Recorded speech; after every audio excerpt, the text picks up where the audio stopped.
Good evening, gentlemen. Lag Sameach, as the kids say. Happy Lag BaOmer.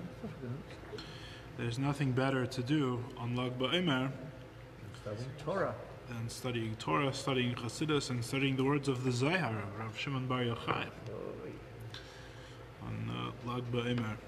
Thankfully, by Hashgacha Pratis, we've already been set up because we've already been learning the words of the Zohar in this class for at least 2 weeks. We've been preparing for Lag BaOmer. What are we talking about? We're in chapter 7. We're nearing the end of chapter 7, believe it or not. I know it feels like we've been in chapter 7 forever. We are getting close to the end. 1 or 2 more classes, probably. In our last few classes, we've been talking about the tzimtzum shaloi kipshutai, the non-literal tzimtzum, the non-literal contraction of the divine light. We're going to be on page 929 in the English when we do read. We're going to be on page 929. We've been speaking about the non-literal tzimtzum, which means that when God contracts His infinite light, His infinite presence, the Ore Ein Sof, the infinite presence which was around before creation, when He contracts it, He is not removing that light, He is only concealing that light. He is hiding that light from the creation. So His light is not removed, it is merely concealed. And we explained last week, we began to approach really last week for the first time the depth of this idea, what this idea is really saying. And we explained that what this means is that His infinite light is both everywhere and nowhere. Or, as the Zohar puts it, He grasps everything. The holy Zohar of Rav Shimon Bar Yochai says He grasps everything, but nothing grasps Him. He is tephis. He grasps everything, He holds everything, and nothing holds Him. Which we asked last week, what's the chidush? What's the innovation to say such a thing? Obviously, no one can grasp God, and God knows everything, right? God is aware of and grasps everything, and nothing really understands God. This is basic Judaism. Why do we even need the Zohar to tell us this? And we explained that rather, this idea, says the Alter Rebbe, is talking about the non-literal tzimtzum. That God's infinite light, His infinite presence, is within everything. What do we mean it's within everything? We'll discuss this more this week, God willing. But what did we say? We meant it's within everything. We said it's in every room and it's in every place. The same way that a person who can throw a baseball can throw it in every dimension, right? Hashem's infinite light is everywhere, not by context of the places that it is, not in terms of the places that it is. It's not in this room the way one of these chairs is in this room, because when a chair is in a room, it means that the room surrounds and grasps the chair. God's infinite light is not everywhere in this way. God's infinite light is everywhere, not in terms of space, not in terms of the space or of the places that it is, but it's everywhere by itself, in its own terms, because it is truly infinite, it is everywhere. And therefore, the infinite light of Hashem is everywhere. In other words, in each and every creation, the infinite light of Hashem is present. We are within the infinite light of Hashem right now. It is everywhere. And on the other hand, that same infinite light, which is within everything, which is present everywhere, that same light is not grasped or known by any of the creations. Right? That's what it means, the non-literal tzimtzum. In other words, it's not that there's an infinite God who's removed from the world. The world cannot reach Him or grasp Him, that we simply have no comprehension of Hashem because He is so far beyond us. That's obvious. We don't need the Zohar to tell us that. Rather, it is the same God who is so close and is within everything and is literally, we are within that presence. We are within that infinite presence, that infinite light. That same infinite light, which is so close, that itself is not grasped by anything. But the question is, why was the word tzimtzum chosen, if this is the case? There is a better word to describe concealment than tzimtzum? It's a good question. It's a good question. Maybe we'll touch on it tonight, and if not, ask it again, and we'll talk about it. It's a good question. But this is what the Alter Rebbe means by the non-literal tzimtzum, that Hashem's infinite light is everywhere, and yet it is felt by and known by nothing. It is everywhere on its own terms, not in the terms of the recipient, right? When your mind knows an idea, the idea is in your mind, and your mind surrounds the idea, and it's the same thing. It's really two descriptions of one reality, which is that you know the idea. With Hashem's light, it doesn't work like that. Hashem's light is in your mind. That's one of the infinite places that His light is. And yet, it's there not because your mind grasps it. It's there because it is truly infinite and it is everywhere by definition. That is how Hashem's light is everywhere. This is what the non-literal tzimtzum describes. Permeates. Pardon? Yeah, it permeates, correct. It permeates everything, and yet is not grasped by anything that it permeates. We also explained last week, we also explained in the last class, that this explains the Alter Rebbe's two specific objections to the literal tzimtzum, right? Not to get too confusing, because we're moving on from this point tonight, but the Alter Rebbe had two objections to his opponent's viewpoint, that the tzimtzum is literal, it's a literal removal of God's light. The two objections were, number one, that this implies a bodily attribute to God, that God exists within space.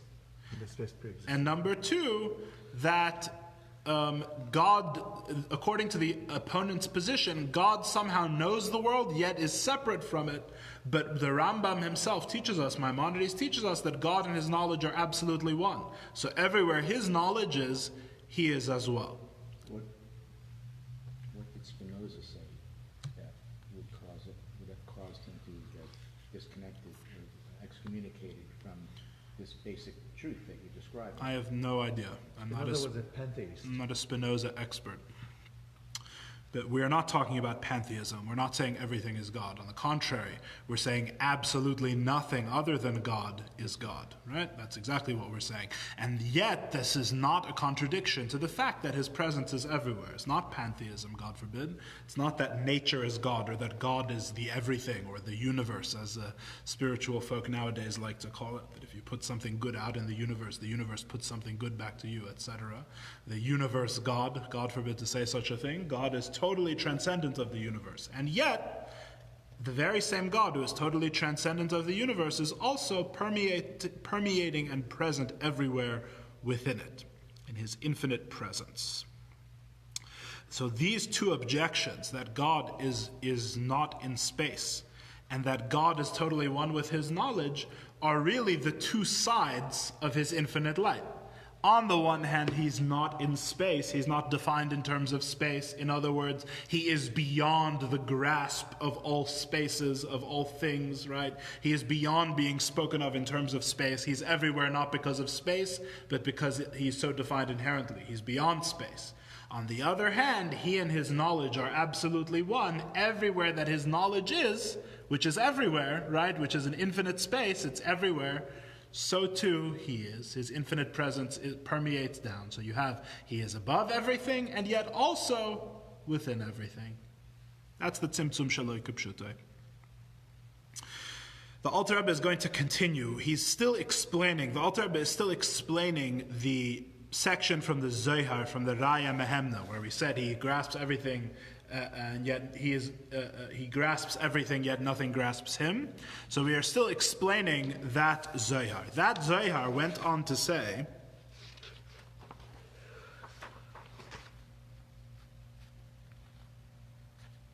the next line in that Zohar, which is quoted in 927 in our pages, in the middle of the page, the next line, after it said, He grasps all and none can grasp Him, the next thing it says is, Ihu sevev kol almin v'leis man denafik mireshusei levar, which translated means, He encompasses or surrounds all worlds, and no one goes out from His domain, no one leaves His domain.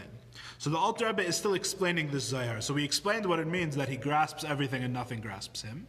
Now we are going to explain what this term means, Sevev Kol Almin. He surrounds all worlds. And we are going to see how this is a further description of the non-literal tzimtzum, as we are going to see. So we're going to read on page 929, 2 lines up from the bottom, V'zehu Gam, and this is also. Yeah, we're with me in the Hebrew and in the English. Everyone's together. V'zehu Gam Kol Inyan Sevev Kol Almin. Tareh? No. לא נמצא, don't worry. Okay. Says the Holy Alter Rebbe, V'zeu gam kol inyan seviv kol amen. This is also the meaning of he encompasses all worlds. What does it mean he encompasses all worlds, right? Or surrounds all worlds? The famous implicit question is that if he surrounds all worlds, when you say something is surrounding, normally what you mean is that it's not within the circle. Right? If you say that the police are surrounding the building, that generally implies that the police are not also inside the building, right? So when you say that God is Sevev Kol Almin, he surrounds or encompasses, right? Sevev is from the root which means a circle, turning, spinning. He surrounds, implying a circular surrounding. When you imply, flanking. When you imply that God surrounds all worlds, when you say he is Sevev Kol Almin, this seems to imply he is not within the worlds as well. But the Alter Rebbe is going to explain that is not the case. That's not what Sevev Kol Almin means. Rather, Pirush Derech Mashal, last line on 929. This means, what does it mean he surrounds all worlds? It means, Derech Mashal, by way of analogy as follows. What's the metaphor? What's the parable?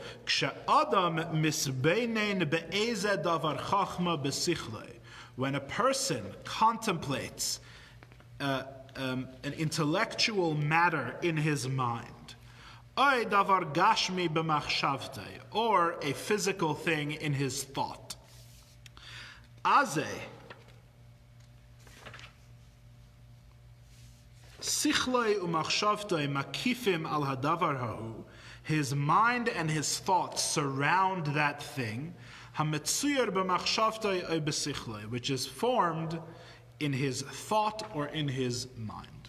The metaphor for Sevev Kol Almin is a person thinking about an idea or about the form of an object. That's the metaphor for Sevev Kol Almin, that he surrounds all worlds. When the mind thinks about an idea, or the mind contemplates the form of an object, may I borrow a watch from someone or a clock? When he thinks about, when our mind thinks about something, how does it work? On the one hand, our mind thinks about and permeates to the very depths of this thing. Right? When we think about an idea, we surround it in our mind. It is within our mind, right? But the fact that it is within our mind doesn't mean our mind surrounds it in the sense of being outside of the thing we think about. On the contrary, when we say our mind surrounds the idea, when we say the idea is in our mind, what do we mean? We don't mean our mind surrounds it from the outside. We mean our mind is the very ground for the idea, right? The entire idea is totally existent only in terms of our mind. It's totally within our mind and permeated by our mind when we think about an idea, right? Our mind doesn't surround it from the outside. What is the idea? What is it made of? It's made of my mind. That's where it is, right? The idea is part of and is grounded in my mind. My mind is the ground for the idea.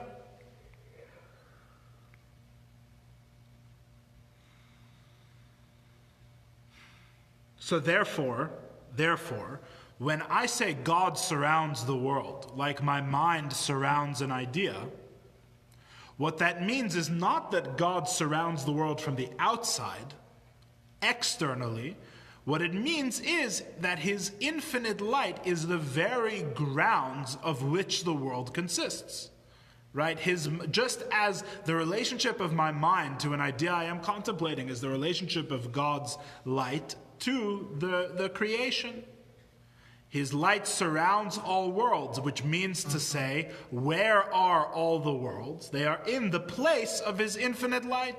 They are totally permeated by and grounded in.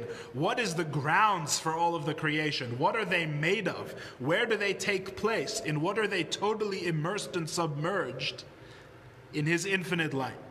That's what it means that his light is a surrounding light. But the Alter Rebbe goes even further, and he says that really the surrounding light, which means the light that is everywhere, right? That light is much more permeating and surrounding even than thought, as the Alter Rebbe goes on to explain. In other words, the metaphor really only goes so far. By God, it's even more so. How do we see this? Continues the Alter Rebbe.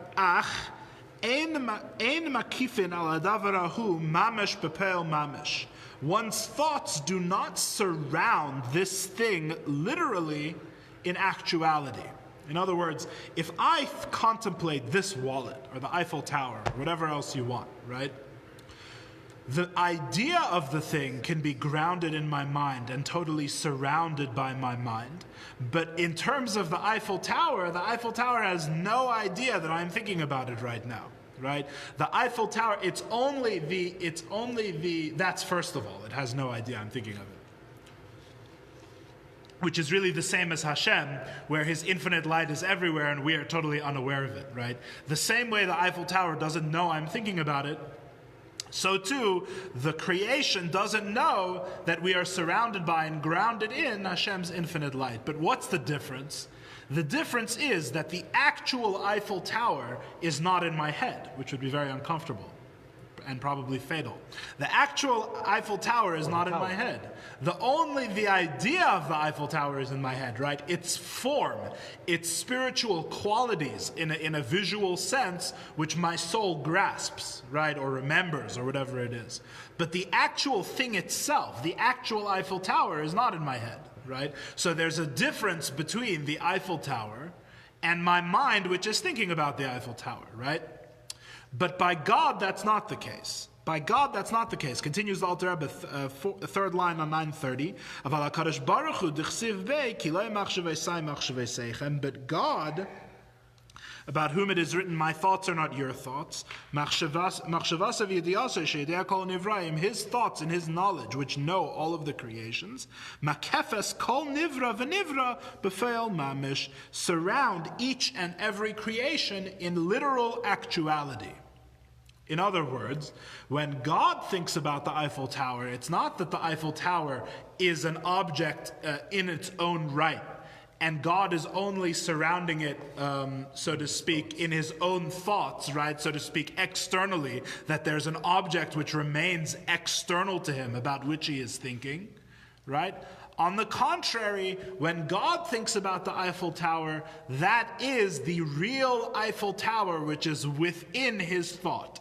The actual object is within his infinite light in all of its physicality and in all of its separate existence. So in other words, number one, so what's God's surrounding light? Number one, it's the ground for the creation. The way that my mind is the ground for the image of the Eiffel Tower when I think of the Eiffel Tower. The Eiffel Tower is totally within my mind. Number two, the thing that I am thinking about is totally not aware that I am thinking about it, right? My thought does not affect it at all. It doesn't even know that I'm thinking about it. My thought is only to myself, so to speak, right? So too, by God, his thought is only to himself.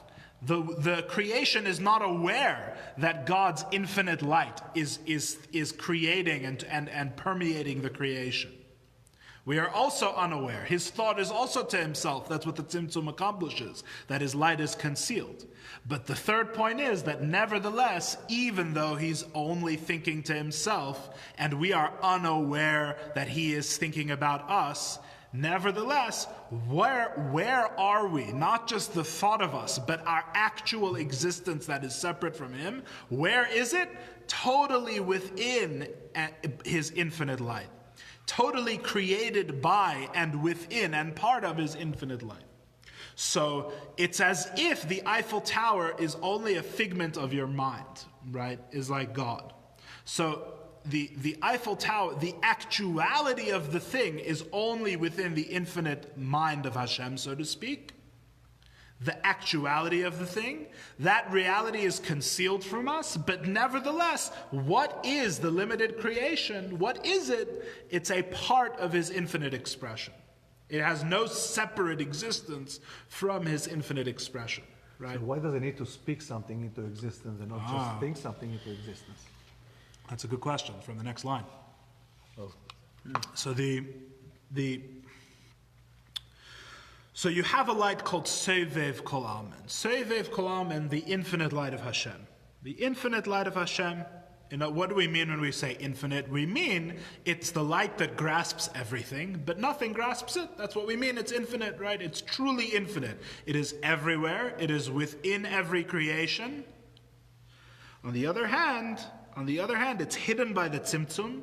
No creation can feel it, no creation know it. It's only present in its own terms, right? Why is Sovev Kol Almen? Why is God's infinite light within the Eiffel Tower? Not because of anything having to do with the Eiffel Tower, because God's infinite light is everywhere, right? In its own terms, The same way that the Eiffel Tower is in my mind and that has nothing to do with the Eiffel Tower, right?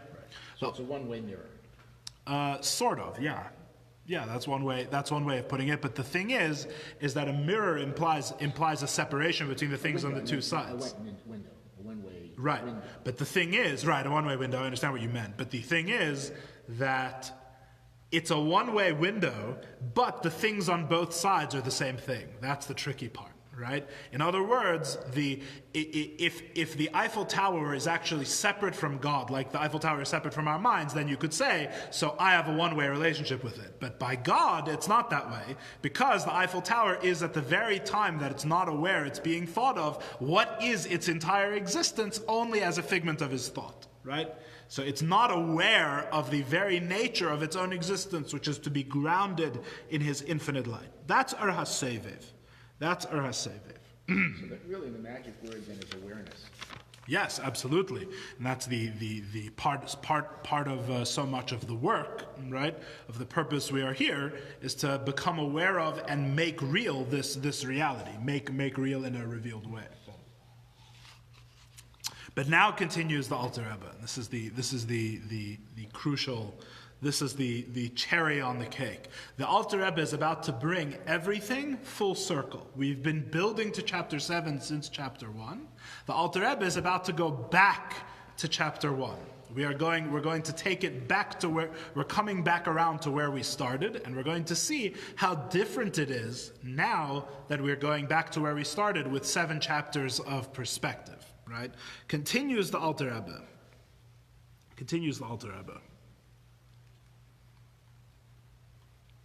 Oh, sorry, I missed a line here. I said, still talking about Sovev Kol Almen, and the Alter Rebbe says, Shaar HaYichud chayusai v'hisavusai ma'ayin leyesh b'fayil mamish. It is his infinite light, which is the life force and the source of the existence from nothing into something of every creation. In other words, the exact point I was telling you before, that the Eiffel Tower is not a separate pre-existing thing from the thought. It is the thought which creates the Eiffel Tower, right? In God's case, rather than in our case. It is his very infinite being in which the limited creation is grounded and which gives them their existence. So it is the same infinite God who is making the limited creation exist, who is also totally ungraspable and concealed and transcending and truly infinite from this limited creation. Now, back to what I was saying before. Going full circle, top of page 931.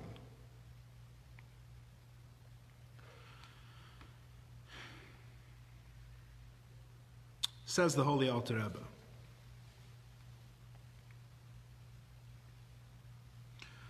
Mamale Kol Almen, says the Alter Rebbe. He also fills all worlds. This is the next words of the Zohar. The Zohar says he grasps everything, but nothing grasps him. He surrounds all worlds. And then it says he's Mamale Kol Almen. He fills all worlds. Rather than his transcendent reality of Sevev Kolamin, where he is truly beyond all worlds, even though the world is grounded within him. We also have Memale Kolamin. He is immanent within the world. He fills the worlds, right? Filling, giving the impression of being within, right? Like water fills a vessel, right?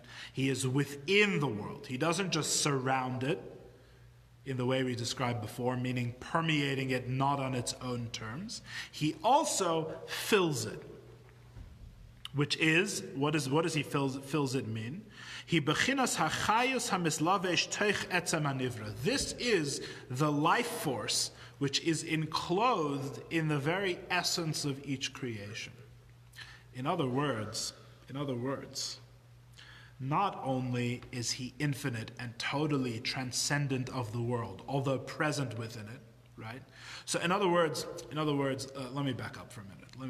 Let me give a brief introduction here. The Zohar says he surrounds all worlds and fills all worlds, right? The simple translation, the simple meaning of these terms is he surrounds all worlds, mean he's above them and not within them. And Memale, fills all worlds, means he's within them, right? One phrase is for being above all worlds, Sevev Kolamin, and Memale Kolamin is fills all worlds, right? The Alter Rebbe is coming and saying that these two terms are not really as distinct as they first appear. The term which talks about transcending the worlds, the term we've just been speaking about, Sevev Kolamin, surrounding all worlds, also has an aspect of permeating, of being immanent, right? The term which says he's above the worlds, Sevev Kolamin, refers to an infinite light which is also within and the ground for the worlds. Memale, on the other hand, which we are about to talk about, which is Memale is the immanent presence of Hashem within the worlds, we're going to say, also has a transcendent aspect. In other words, both of them are both, if you understand what I'm saying. Sevev is both above and within the world in its own way, and Memale, where he fills the world, that's going to be within the world, but also above the world in his own way. They're identical. One second. So I'm explaining to you that the terms which at first seem to talk about opposite things, each have an aspect of the other, right? The transcendent one is also immanent, and the immanent one, as we're going to learn, is also transcendent, right? The one that's above the world is also within them in its own way, and the one that's within the world is also above them in its own way. Okay, so when the Alter Rebbe explains these terms, this is to try and limit confusion. When the Alter Rebbe has these terms, when he says Memale Kolamin, the God who is within all worlds, and we're going to discuss the immanent presence, the limited presence of Hashem's light, don't get too caught up on the one side of the one aspect of it, because this light also has an infinite aspect. They both have both. Clear? So we have a Sevev Kolamin that we've been discussing. Sevev Kolamin, Hashem's infinite light, the light really that we've been discussing for 2 or 3 weeks now, right? Hashem's infinite light, there's a tzimtzum, the tzimtzum conceals that light but does not remove it. That light is really everywhere. It is really everywhere, within all things, grounding all things, everything is within it, right? But nothing grasps it and nothing understands it. It's not within them on their own terms, it's within them on its terms, right? Then there is a different light. There's a different light called Memale Kolamin. He fills all worlds, which the Alter Rebbe defines as the life force which is enclosed within the essence of everything. The life force that is enclosed to be the essence of everything. Didn't we just say that the essence of the thing, it is created something from nothing, comes from Sevev? Why is he saying that Memale is the essence of everything? Didn't we just say, right, what is the Eiffel Tower? What's the ground? What's the essence? What is it? It's his infinite light called Sevev Kolamin, which surrounds all worlds. We just said, right? Now we're saying that the essence of everything is this different light called the permeating light, Memale Kolamin, the light that fills the worlds. What's the difference? The difference is both of these lights create the Eiffel Tower. The Eiffel Tower is created from Sevev and it's created from Memale. It's created by both. What's the difference? The difference is that when Sevev creates the Eiffel Tower, when this transcendent light, the surrounding light we've been speaking about, creates the Eiffel Tower, it creates the Eiffel Tower only on its own terms. It doesn't create the Eiffel Tower as an Eiffel Tower, right? The way that it relates to the Eiffel Tower is the same way it relates to everything, right? As the infinite light of Hashem, which is by definition everywhere and within everything. Right? That light has no special relationship with the Eiffel Tower, and how could it? It's the infinite light of Hashem, which by definition is within everything. If it's by definition within everything, that means it's in the Eiffel Tower and a cat and this and that. It's within everything. It's the same. It's the same everywhere, right? It's within the Eiffel Tower, true, but not on the Eiffel Tower's terms. Right? It's within it because it's within everything. It's not within the Eiffel Tower because the Eiffel Tower has some sort of a special way in which his infinite light is within it. Mamale is the opposite. Mamale is the light that is within each thing on its own terms. The light that is within each thing on its own terms. The Eiffel Tower has its own divine light, so to speak. It has its own divine light. Or if the Eiffel Tower doesn't work for you because it's man-made, which confuses people, you could say this animal, a dog, a cat, a stone, a rock, it has within it its own individual life force, unique exactly in its terms. God is not just within a goose because he is within everything. He is within the goose specifically in its own terms as it relates to this specific creation, right? He's not within it as an outside thing only, right? As a removed God who is within everything. He is within the goose as the innermost truth of it on its own terms. On its own terms, he's within it as well. That's why the language is hamislavesh toich etzem hanivra. It is enclosed. That's what the word enclosed means. It is enclosed within the essence of each creation, within the self. His light, his mamale kolamin, becomes the self of every creation. Mamale kolamin, the filling light, the light which fills all worlds, becomes the self of every creation. Now, down to the smallest molecule. what's a down to the smallest molecule or whatever smaller than a molecule?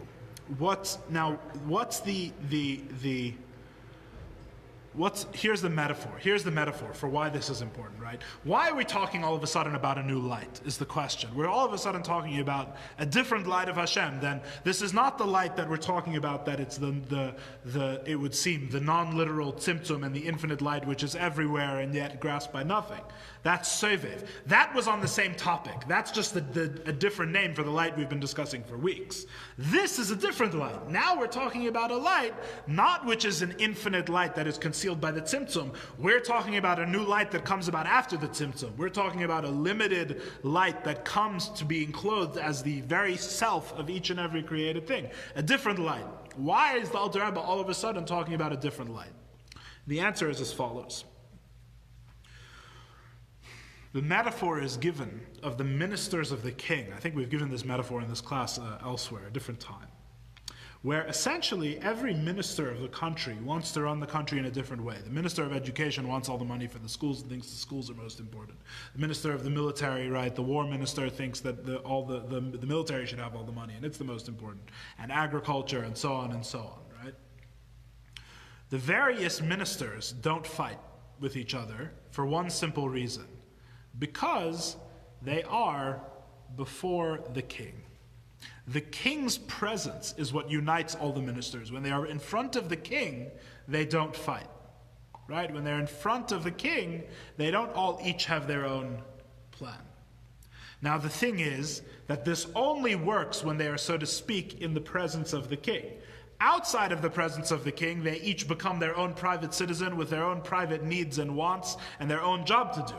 Right? It's only when they are all in the presence of the king and they see that the king is the very incarnation, the apotheosis of the country, right? He's the very embodiment of the country's various needs, right? And all those needs are drawn into and become one in one person, right? So before the king, where he says, right, like Louis XIV said, I am France, right? He is the country, so all of the ministers before the king, all of their needs become integrated into one whole, because they're all there only to serve the king. They see that all of their individual goals are all really one goal, which is just to serve the king. Yes, this is a famous metaphor, because it is.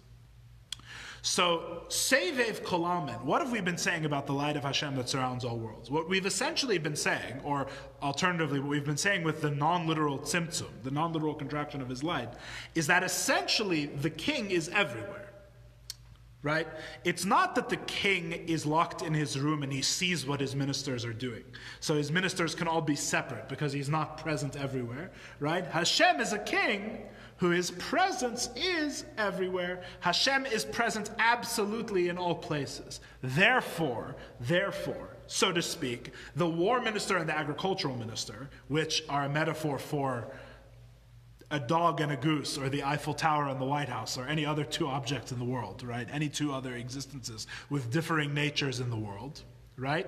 None of these two different things, right, ever attain a state of separation from Hashem. They never attain a state where they have their own importance and they're pursuing their own things that they need to pursue, right? You have a cat and you have a goose, right? Two different animals with two different natures. What does the non-literal tzimtzum tells us? It tells us the entire ground of these two beings is in Hashem's infinite reality, which is present everywhere, and all they are, it's like two thoughts in one mind. Right? It's like two thoughts in one mind, even though they can't sense the presence of the king everywhere.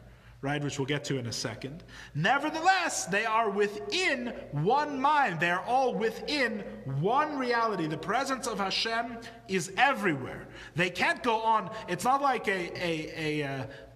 this creation can go and have its own existence as a private citizen and have its own goals that it's pursuing.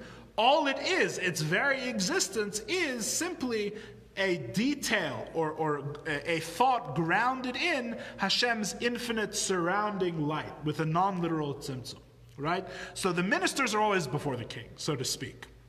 However, what's the issue? The issue is that, as we've been discussing in this chapter, there's something called a tzimtzum. There's something called a concealment.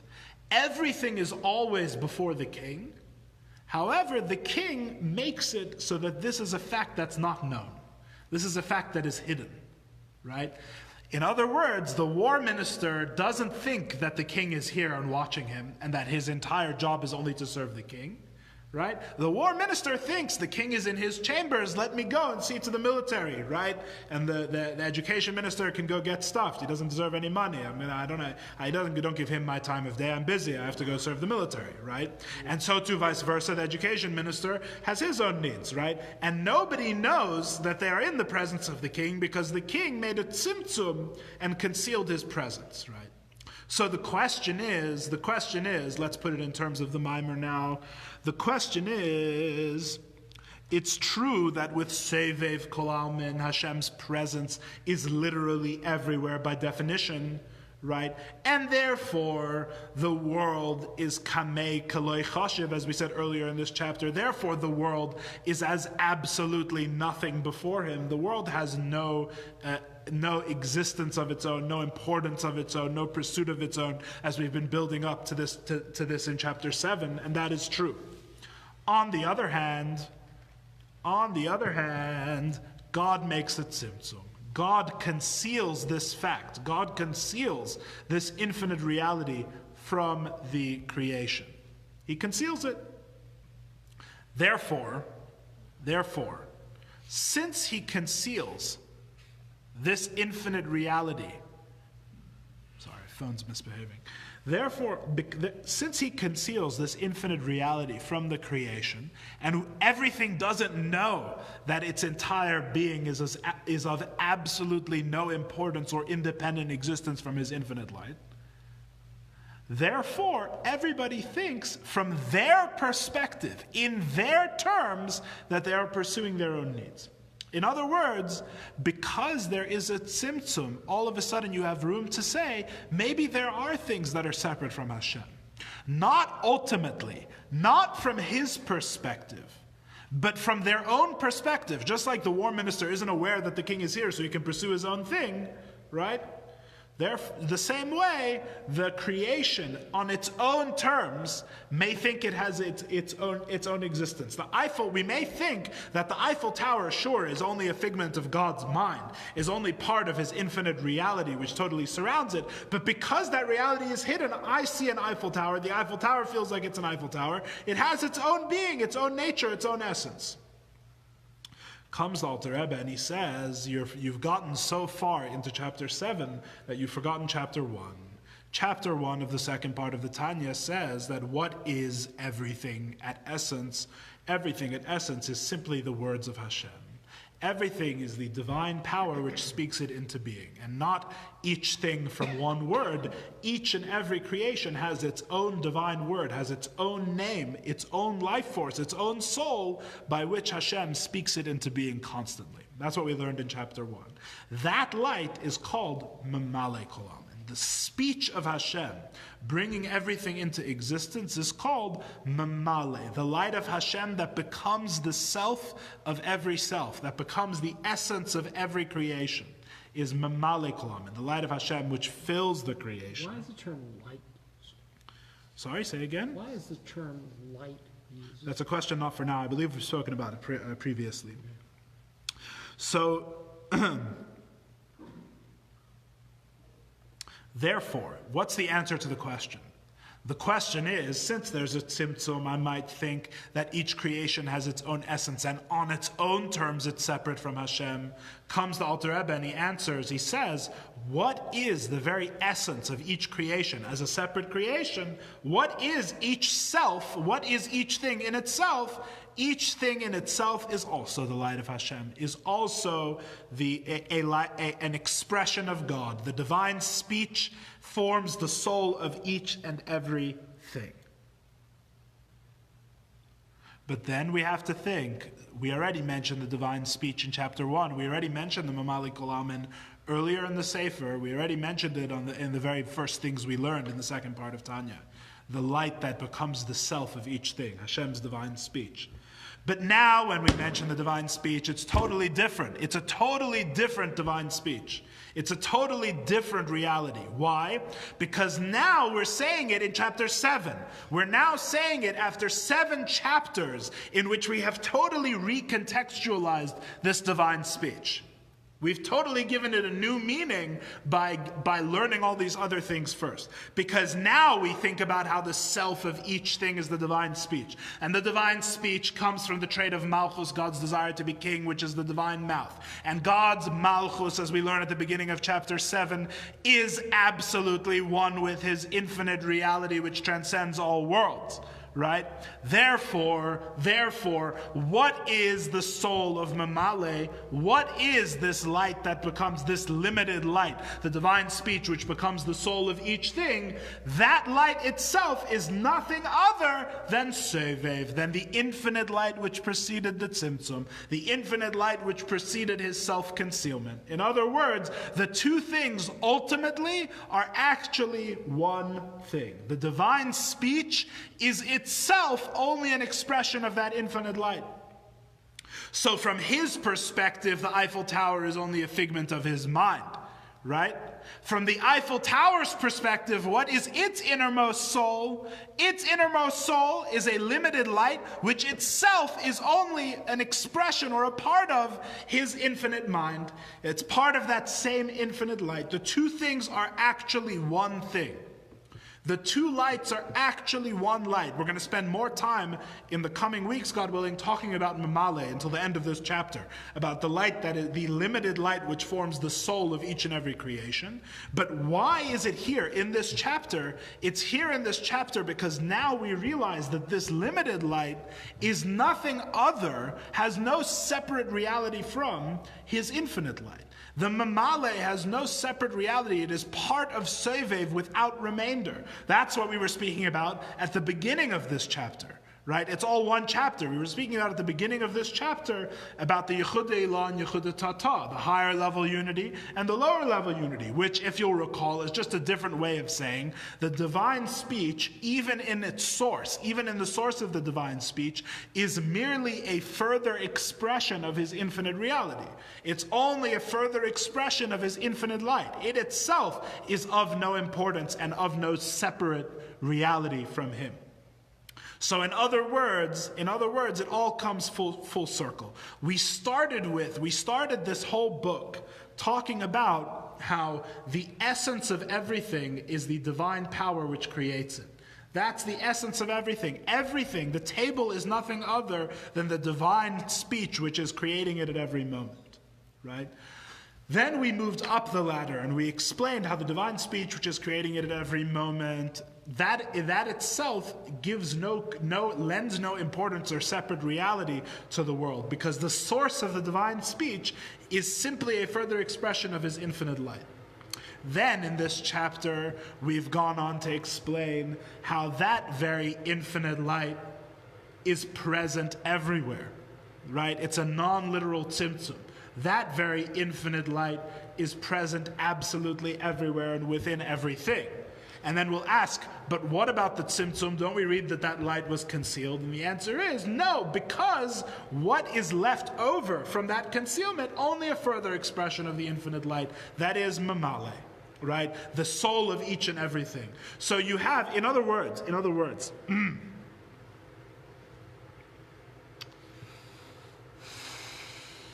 Seems like you're describing what it would mean to characterize the fabric of universal thought. we're talking about the unity of Hashem. That's the concept that we are discussing. Achdus Hashem, the unity of God. It is Havaya Elokim. It is Havaya Elokim. No, it's the same relationship that we spoke about. It is the exact same thing. It's not just the same relationship. That is exactly what it is. This is what the Zohar says. Havaya and Elokim kul echad. Hashem's two names, Havaya, the four-letter name, and Elokim, are the same thing. They're absolutely one. This is what it's describing. Havaya is Sevev Kol Almin, Hashem's infinite light, which hasn't gone anywhere because it's a non-literal tzimtzum. And Elokim is the light which is contracted and reduced and made finite into the individual self of each and every creation. And the whole point is that those two lights are not two lights, those two lights are one light. They are really the exact same thing. Sevev, even though we say it transcends, permeates and is within absolutely everything. And Mamale, even though we say it's limited and is the limited and finite soul of each thing, Mamale is absolutely one with and a mere expression of his infinite light. So Sevev is also Mamale, and Mamale is also Sevev. What transcends is also within, and what is within also transcends. The Mamale that is within everything, right? The soul of this pen is nothing other than an expression, a further expression of the infinite light of Hashem. And the infinite light of Hashem, which is grasped and defined by nothing, is as within this pen and as close to this pen as its own soul. These two things are not really two things. These two things are two different aspects or two different descriptions of one thing. The way the Rebbe Rashab puts it in his famous Maimer V'Yadaita, which we could have learned instead of Shaar HaYichud Ve'emunah, but I think this would be the easier and ultimately more satisfying pursuit. But the Rebbe Rashab in his Maimer on this topic, and in one of his famous Maimarim regarding these matters, the non-literal tzimtzum and the unity of Havaya and Elokim, of Sevev and Mamale, the Rebbe Rashab over there says, ultimately, what's the difference? Ultimately, what's the difference between God, who is above the world, and each and every soul that is within the world? It's only the difference between what he calls Or Yashar and Or Chayzer. Or Yashar means the direct light. Or Chayzer means literally the returning light, the echo. In other words, from God's perspective, when he looks down at the creation, all he sees is an expression of his infinite self. And from our perspective, when we look up at God, The only reason we don't see that is because that reality has not yet returned to that same place. Or to put it slightly differently, well, first of all, we are describing a reality that will be known to everything at the time of Mashiach. First of all, Mashiach, when we say that God, the presence of God, will be within the world, right, in the times of Mashiach, that Mashiach is when God will fully permeate the lower realms. What we are describing is Yichud Seivev Mamale, right, that we will see how literally the soul of each and everything is nothing other than the infinite God, which is beyond everything, right? That's first of all, so it's a Mashiach idea. But second of all, the whole point is that the only reason we don't see this is not because we are lacking in any information or any light, right? In other words, that's the misconception, right? This is the misconception in Avodah, in the worship of Hashem, is that Hashem sees everything as part of Him, but because of the tzimtzum, right? Because he conceals Himself, therefore we're left out in the cold, and we don't see this reality that everything is absolutely just an expression of His infinite self, of His infinite light, right? That's the common misconception. The Rebbe Rashab's whole mimer there is explaining how, on the contrary, your very self, your very existence as a limited being is nothing other than that infinite light. You already possess in your limited being that truth. In other words, that truth that everything is just an expression of the infinite God and is absolutely has no separation or separate importance from His infinite reality. That fact is the very essence of who each and every one of us is, and each and every limited creation is. In other words, that reality is a close reality, not a distant reality. The tzimtzum, the pshat in the Alter Rebbe's understanding, the way the Alter Rebbe wants us to understand the tzimtzum, is that this is not God distancing Himself from us.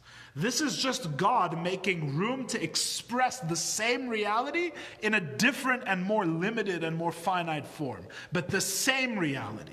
Without missing anything. There is no lack in the reality that He is expressing here. Our limited beings are no less His infinite truth than the Or Ein Sof before the Tzimtzum. That's what the Alter Rebbe is saying.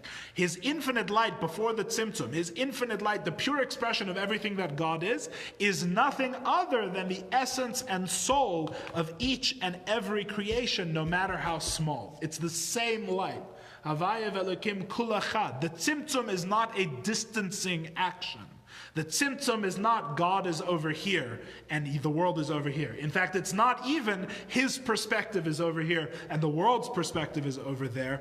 All that tzimtzum does is allow there to be a world's perspective, and the world's perspective and His perspective are really one perspective. The world's perspective is His perspective.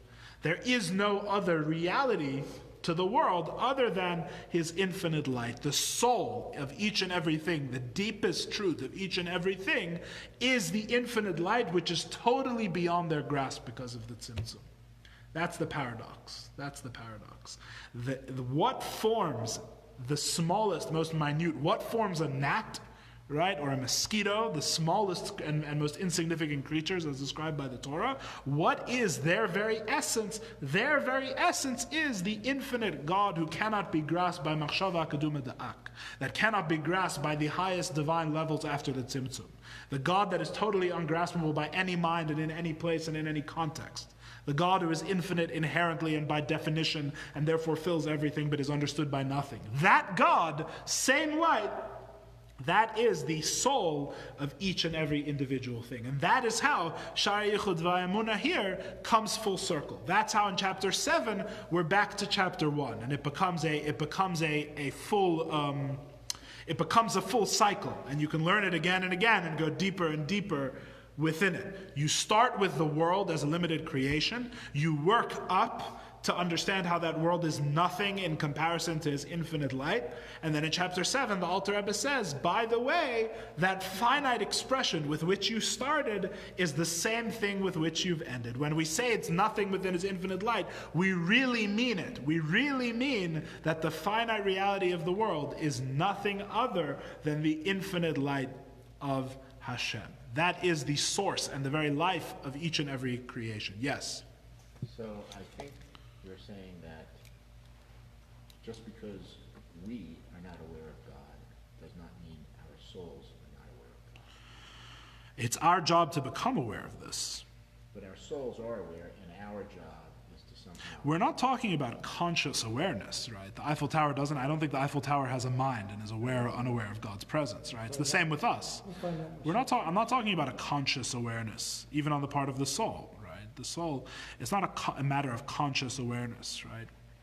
But would have an ephemeral awareness. It's almost beyond awareness. It's an awareness that we're not aware of because of ubiquity, right?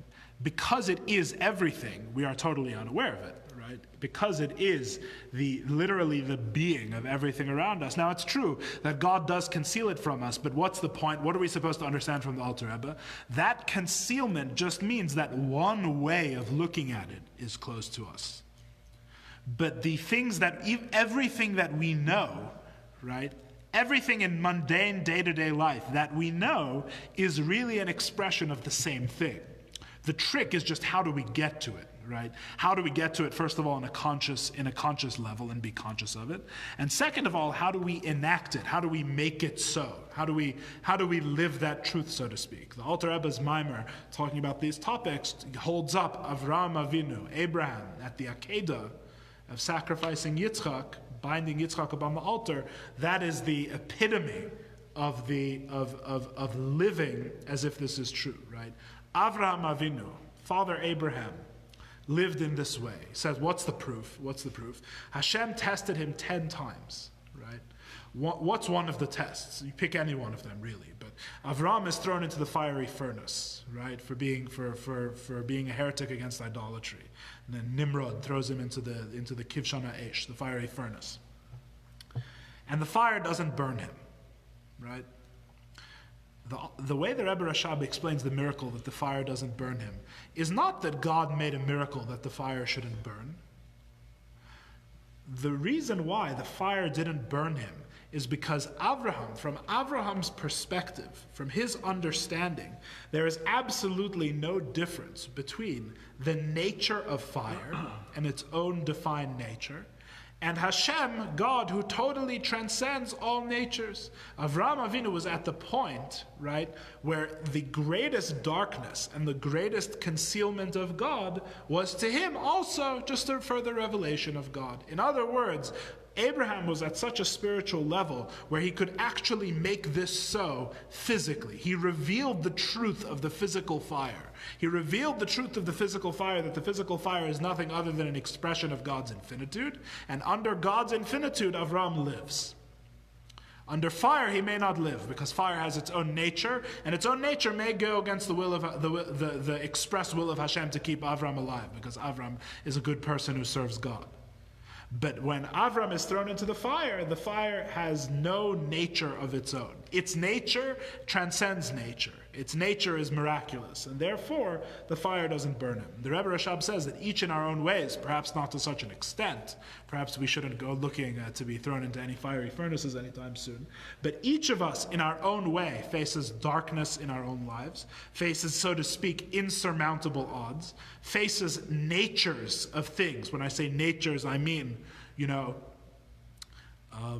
the nature of a bank account. A bank account has a certain nature, and that nature seems to be insurmountable sometimes. There's no way of getting around it. It's an extremely quantified, limited, well-defined nature.